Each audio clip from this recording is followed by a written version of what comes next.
of the things Wandamir Oliver asked, JJ, how did you bounce back from your debt? How did you bounce back from that debt? That's the question people want to know.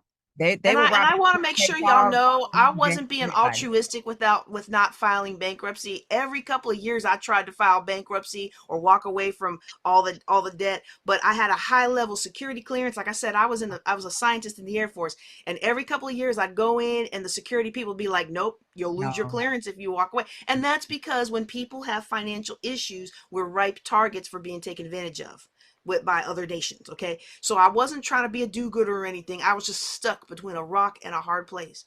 But when you're mhm. stuck between a rock and a hard place, the best thing you can do is get a solid team of people around you who believe in you and will hold you accountable. And many of us did. I sure didn't grow up with that, but I was put in places where I could find those people. Now look, being 800 something $1,000 in debt, I didn't care how good your coaching program was. I wasn't buying it because I couldn't afford it. I could barely put food on the table.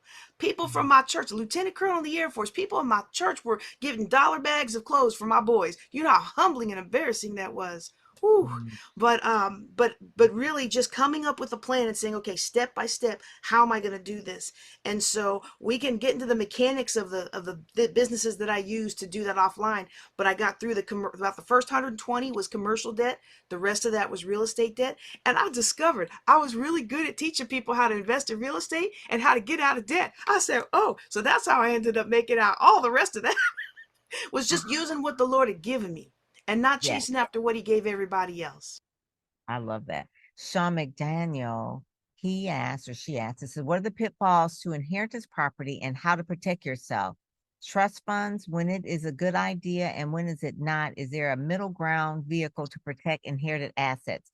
So Sean had a lot of questions right here. It sounds like he needs to come to your conference, Dexter, in October. I mean, those are kind of like high Yeah, level that's an offline discussion. It is. So put in Yeah. dexterjenkins.com, but he can actually, I think that's one of the things that you do talk about at your conference in October. And you want to tell them a little bit about what that is. What do you call that conference?